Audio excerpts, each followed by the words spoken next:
Hi, and welcome. You're listening to the X22 Report. My name is David. This is episode 1061A, and today's date is August 29th, 2016, and the title of the episode is Banks Are Preparing for a Nuclear Financial Event. Let's get into the economic collapse financial news. Now, we've been talking about the real estate market, and we are definitely seeing things are starting to rapidly fall apart. And it's not just here in the United States. We've been mentioning it in Canada, in the UK. We see Australia, their July private new home sales, they have fallen by 9.7% month on month. And this is actually starting to spread. And we saw this back prior to 2008, and then, of course, it ramped up. And this situation is getting worse and worse as time goes on. And eventually what's going to happen is that things are going to rapidly fall apart. They start out slow in outlying areas. They start to move in, and all of a sudden, people start to notice. And of course, when people start to notice, you'll see the corporate media, the U.S. government, the central bank come in saying, listen, yes, it's a slowdown of real estate, but everything's contained. Well, we know from the past that this is going to be a lie, because we realize and understand that, yes, real estate can go down. Real estate can crash. And throughout this entire period from 2008 up to now, we know what they've been doing to prop this system up. I mean, really think about what they've done. The central bank has purchased all the toxic real estate since 2008. It's still on their books. Can't get rid of it. The banks receive free money. They don't loan it out to the people. They send it right to the stock market to pump the market up. The banks are instructed, those people who are in foreclosure, don't let them out on the market. Let them live there. Take care of the homes. Let's drive prices up. Let's give free money to the hedge fund investment companies. Let them buy thousands of homes, townhouses, houses, apartment buildings. Don't sell it. Rent it out if you can. If not, well, just hold on to it. Don't let them out on the market. Get foreign investors into this system. Have them pay cash. In the meantime, mortgage companies have been laying off. Think about what happened prior to 2008 with the subprime securities. How many people owned 1, 2, 3 houses? How many speculators were out there? How many people were defaulting? Well, here we are again. But this time it's much worse, and it's spreading all over the place. And before you know it, people are really going to understand what's happening, because houses are sitting on the market between 160 and 190 days now. And no one's coming to look.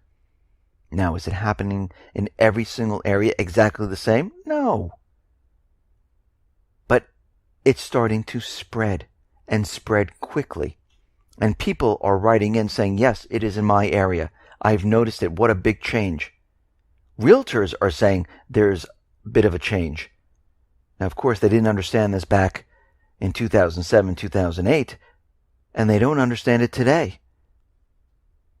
We see the retail market is continually falling apart.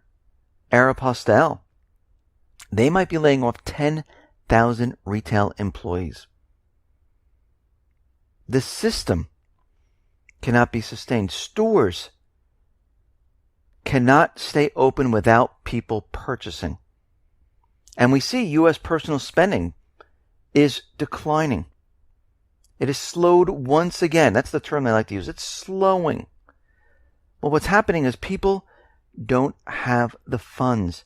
If they are continually losing their jobs, and they're going from a high-paying job, and they're getting laid off, they go on unemployment for a little while, might have a severance. When that all runs out, and they start looking for a job, or maybe they're looking for a job during this period, they cannot find anything, and they take a part-time job, or they never find a job, they don't have the funds to spend. And when you subtract autos, because that is done through credit, you're not really taking money out of your own pockets, we see that spending has dropped considerably. And when we look at this entire situation, it is getting worse, not better. We see the Dallas Fed.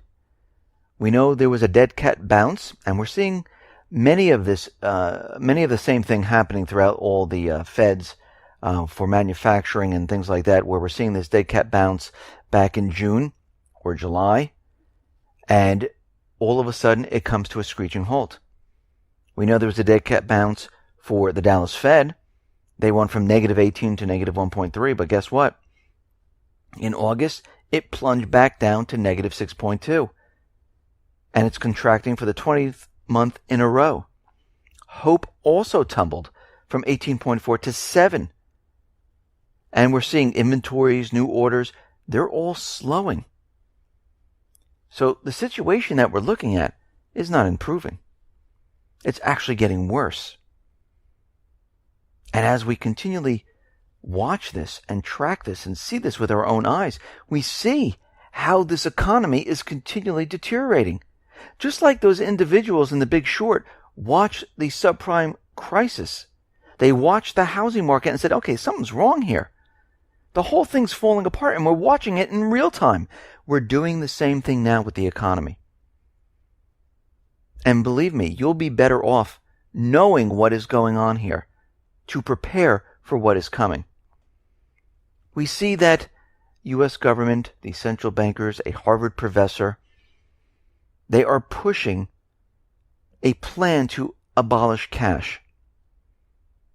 Kenneth Rogoff, the Thomas D. Cabot Professor of Public Policy at Harvard University and former chief economist of the International Monetary Fund, well, he's looking to get rid of cash. Hundreds, 50s, and 20s. They'll keep 10s, 5s, and 1s. Why would they want to do this? What would be the purpose of this? It gives them more control. Remember what is coming and what is coming afterwards.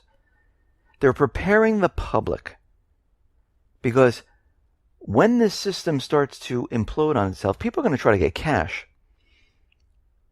And most likely they'll want bigger bills. Now I know they're saying, oh, this is for drug money, this is for crimes. Believe me, all these individuals, they commit crimes without using hundreds, 50s, and 20s. This is to control the people and what they take out of the bank. To slow it down, to stop it. And to get people used to an electronic currency. So the government, the central banks, have full control in what you do. Today, if you have $1,000 in cash in your home, they can't flip a switch and say, see, we just took it away from you. They can't do it because you have it in your hands. If it's in your bank and something happens, or they decide, we don't want you to move this money, take this money, or do anything else, they flip a switch. And they say, okay, it's locked. They did it in Cyprus. It's called a bail-in. They held each person's funds hostage and said, what we will allow is for you to take out, I don't know, $200-300 a week. That's it. The rest you cannot touch. You can't transfer out. You can't take it all out. Nothing. And for the money that we're going to take from you, we'll give you worthless bank stock. We see there's a new SEC rule on money market funds, which is going to take effect on October 17, 2016. Now, the October SEC rule will change the valuation of money market funds. The funds will be marked to market, and the SEC thinks this will prevent another run during a crisis. But really think about what they're doing here. The rule exempts funds who invest only in government paper. So everything else is perceived to be risky, so it must be marked to market for transparency. But if it is a pure government fund, the rules don't apply. So when you hear this, what does this mean? Well, this means more people are going to be sending cash into treasuries. Because as we know, countries are dumping treasuries. As we know, they need a buyer of treasuries. And they're going to use the people. They're going to force them into purchasing treasuries. That's what this rule is really for. We see Barney Frank is out there. And he is telling Janet Yellen, and remember, Barney Frank was one of the architects of the 2010 Dodd-Frank Wall Street Reform Act. He's telling Yellen that it would be a huge mistake for the Federal Reserve to raise interest rates before the election. Why would it be a huge mistake? Because it would risk destabilizing the markets and bringing down the economy. So we can see where this is headed. If the economy is so strong and it's doing so well and everyone out there is peddling fiction, why are they worried about raising interest rates before the elections?